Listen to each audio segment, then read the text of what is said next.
We invite you to take a look at the fifth episode featuring Olympia Carvalho, partner at Castro Barros Advogados, speaking to Pilar Perez, corporate attorney at Law Invest, regarding the integration of ESG in businesses as a long-term journey. Welcome to this edition of the Legal 500's Corporate Conversations, and the first we've held with a leading general counsel based in Brazil. My name is Olympia Carvalho. I'm a lawyer and partner of Brazilian firm Castro Barros, and today we'll be speaking with Pilar Perez, a legal counsel of Law Invest Gestão de Recursos, an asset manager investment fund that controls Norsul, one of the Brazil's largest shipping and logistics companies, Norflor, a sustainable forest-based company delivering solutions to the global market, among others.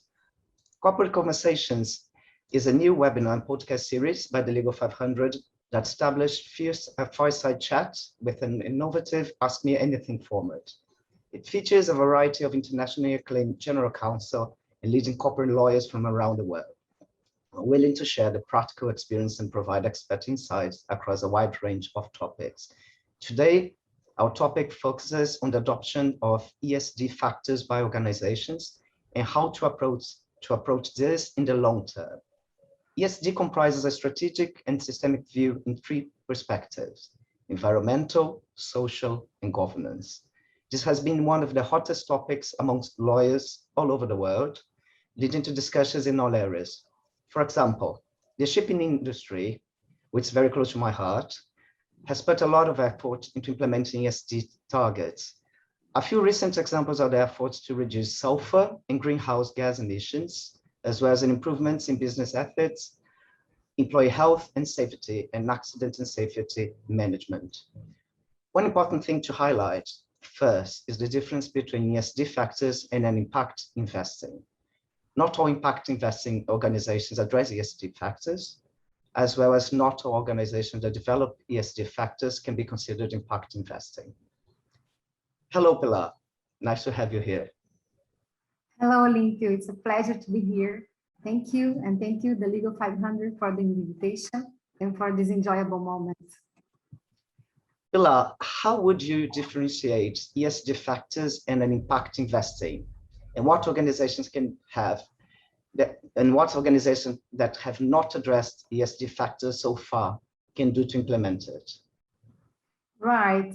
And impact investing is a business that exists to be part of a solution for the challenges the world faces. In this case, the solutions are the main activities of the business. The products or services that are offered are meant to solve a social or environmental problem. These are the case of renewable energy and technologies that bring social or environmental solutions that enhance communities' quality of life. The impact investing is usually a self-sustaining business model with a commitment to monitoring the generated impact. This differentiates from social projects and traditional non-profit organizations that sustain themselves through donations. A company may develop ESG strategies that meet environmental, social, and governmental aspects. Any company can adopt ESG strategies, even if the business itself is not an impact investing.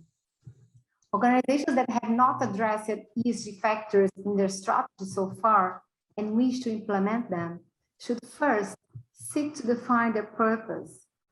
Purpose guides decision-making. Thinking about purpose implies thinking about what the organization vision is and what the priorities are when decisions need to be made within the organization. The purpose of a company must be much more than simply generating profit.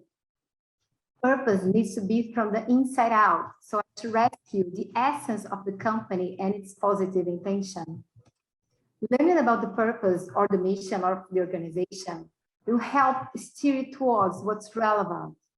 It's not about imitating good practices adopted by other companies, because if they are not relevant and consistent with the company's mission, they won't be coherent.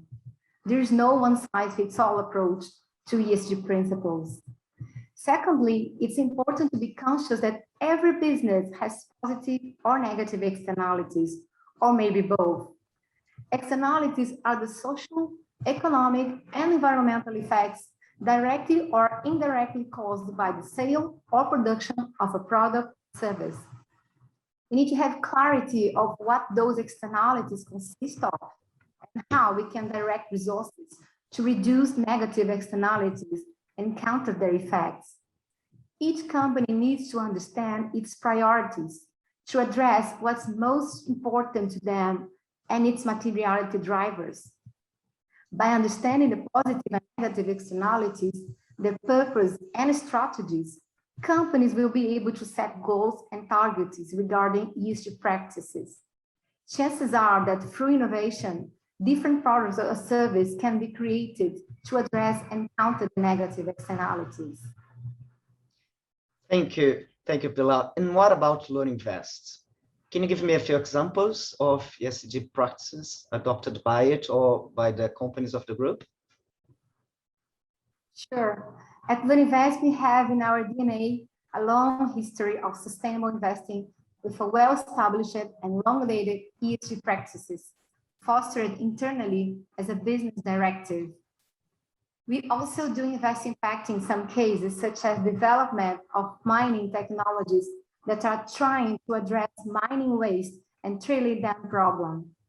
In Norflor, our sustainable forest-based company, for example, we reduce pressure on the native forests of the southeast of Brazil by supplying a sustainable and reliable certified wood feedstock to the global market. Norflor also develops an environmental education program and structures a forestry system and communitarian vegetable gardens for families living in low human development index areas in the state of Minas Gerais in Brazil. Being constantly recognized and awarded for its good practices in environmental preservation and education. In Norsul, our shipping, we have joined the Zero Carbon Program, and we have purchased carbon credits to offset our estimated operating carbon emissions, being the first private shipping company in Brazil to neutralize its carbon emissions. Furthermore, we are a member of the Global Maritime Fund's Getting to Zero Coalition, which aims to reduce greenhouse gas emissions within the maritime, energy, infrastructure, and finance sectors. We are a proud sponsor of Instituto Baleia Jubarte, supporting the monitoring of humpback whales and altering our navigation routes to avoid disturbing the migration patterns. Olympio, as a lawyer that specializes in maritime law, you know how these kind of actions are relevant and important, right? Yeah, I do. They are indeed great initiatives, Pilar. And they lead me to another question. Private equity funds can have an extensive portfolio and invest in many companies with different business and different activities. Based on your experience, to what extent can private equity funds positively influence the invested company regarding ESG factors?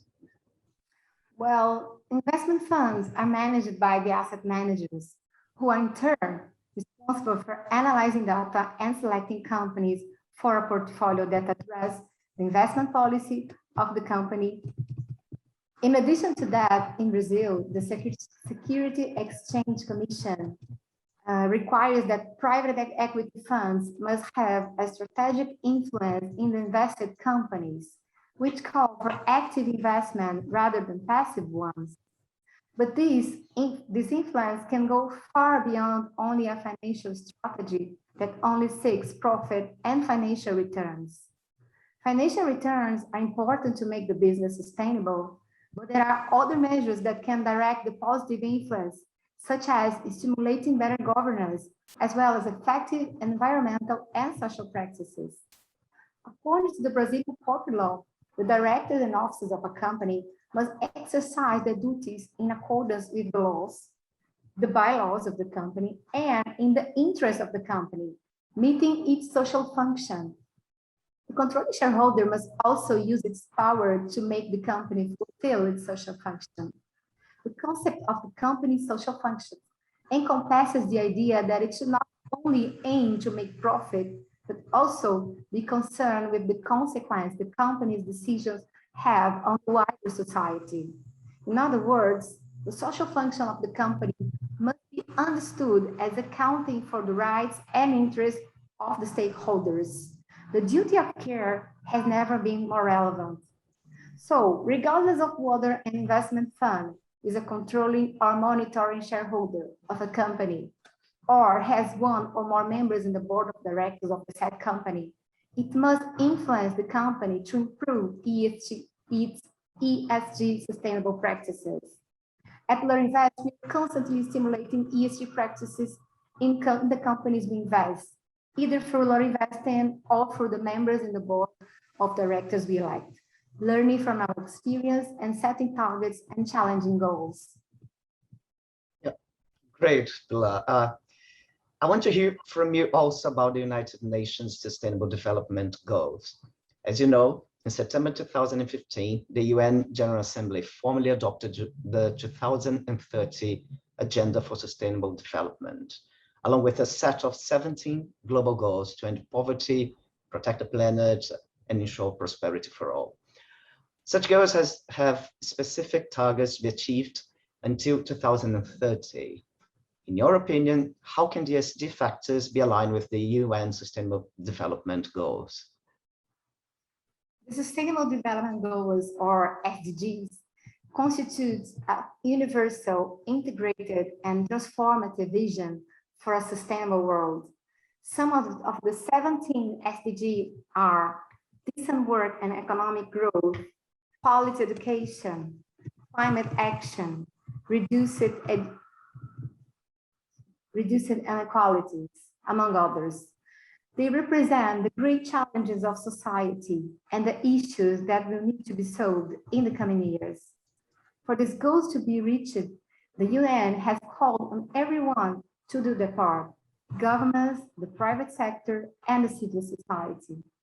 In this way, the private sector needs to play a key role in the global sustainability agenda, given the social resource at hand, the ability to impact society, and the power to influence its audience, and with that, contribute to direct positive behaviors. Companies acting out of alignment with the global sustainability will likely lose their place within society and their clients and customers. Both individuals and companies can choose one or more SDG to support. By choosing an SDG that is connected to the business of the company, the actions can leverage its purpose. Organizations that can pave the way to operate in new markets and meet clients' wishes for products and services aligned with the principles of sustainability. The assertive use of the SDG allows the company to communicate its actions and enhance its positive impact in a structured way, supported by its material themes and contextualized with global demands, helping to build a better world and a better reputation and image. I am proud to work in a place that, like me, is strongly committed through its invested companies to some of the SDGs, such as climate action, decent work and economic growth, life on land, life below water, quality education, among others. And you should. And you should. On the other hand, which opportunities do you believe organizations and companies they miss when not adopting ESG practices? Yes, we know that society is becoming increasingly aware and no longer tolerates companies that do not take a stand on social and environmental issues.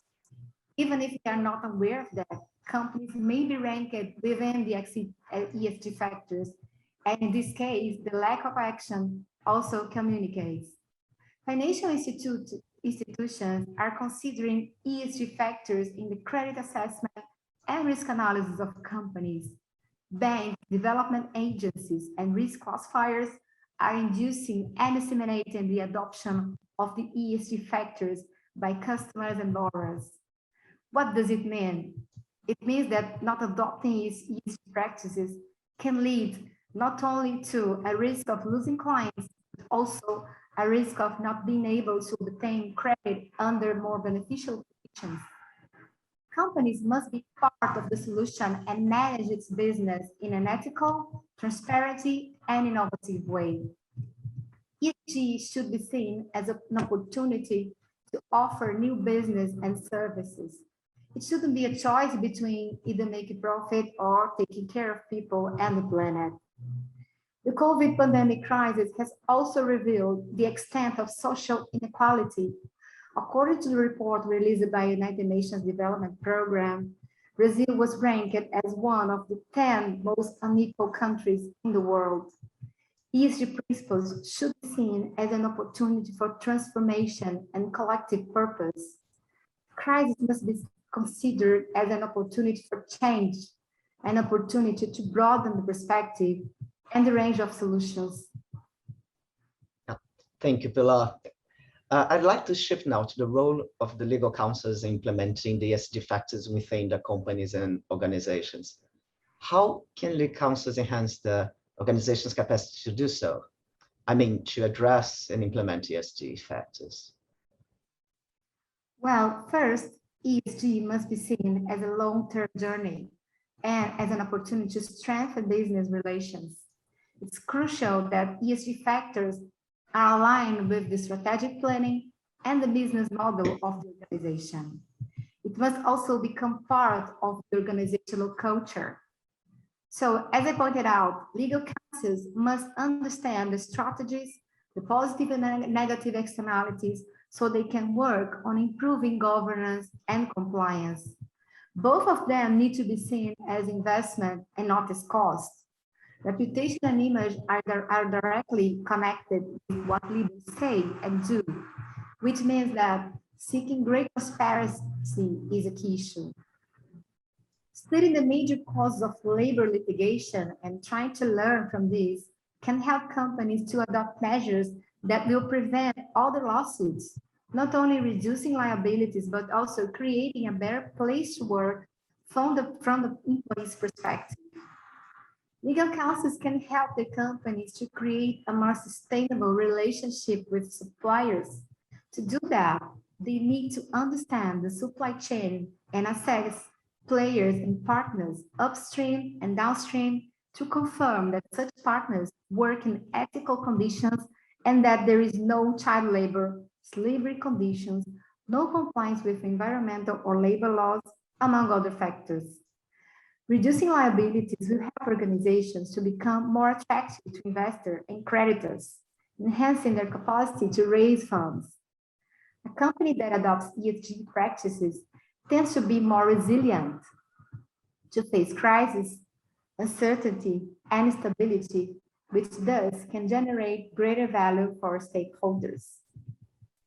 Raising the bar towards international standards is also very important when dealing with compliance. Legal counsel can create the framework to make companies ready to engage in international business relations. In view of that, the companies must have a strong code of ethics, an active ethic channel, and adopt anti-corruption and anti-money laundering measures that are in accordance with international rules. Above all, lawyers need to emphasize the importance of the walk the talk by all leaders. It's about what we do rather than what we say. Compliance with ESG factors can serve as an important metric for the evaluation of companies and help to enhance the rating. Moody's, Fitch Ratings, and S&P have been taking ESG factors into consideration in the credit rating analysis. Besides that, there is room for monetizing the measures adopted. In Brazil, there is a bill at the Brazilian National Congress that intends to create a legal obligation for companies to include in the annual management reports the estimate of greenhouse gas emissions for the year ended, expressed in carbon dioxide equivalent, accompanied by a calculation report. In that case, the board of directors of such a company will have to express its opinion on the management report, including on greenhouse gas emissions. Okay, with that in mind, what do you believe are today the biggest challenges in ESG?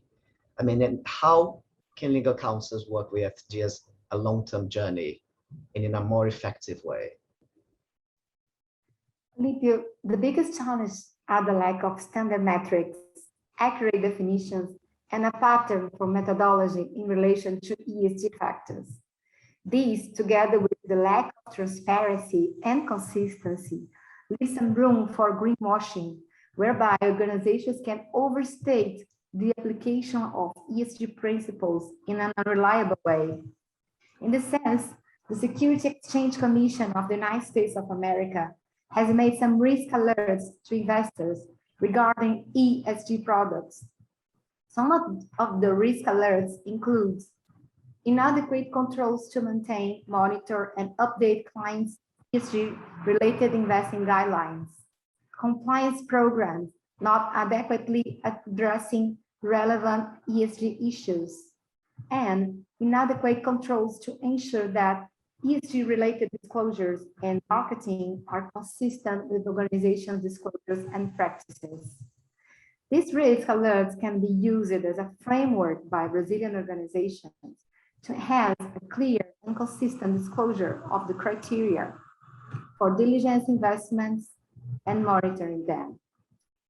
In my experience, legal counsels can help implement policies and a compliance program with respect to monitoring such ESG practices. Disclosure, transparency, and consistency will be key issues for the success of the program. Also, organizations that are not able to integrate ESG strategies in their business model as a long-term journey will certainly face competitive disadvantages and might face real possibilities of loss of value for the shares and brands, reputational damage, and in the end, impact on dividends and return on investment.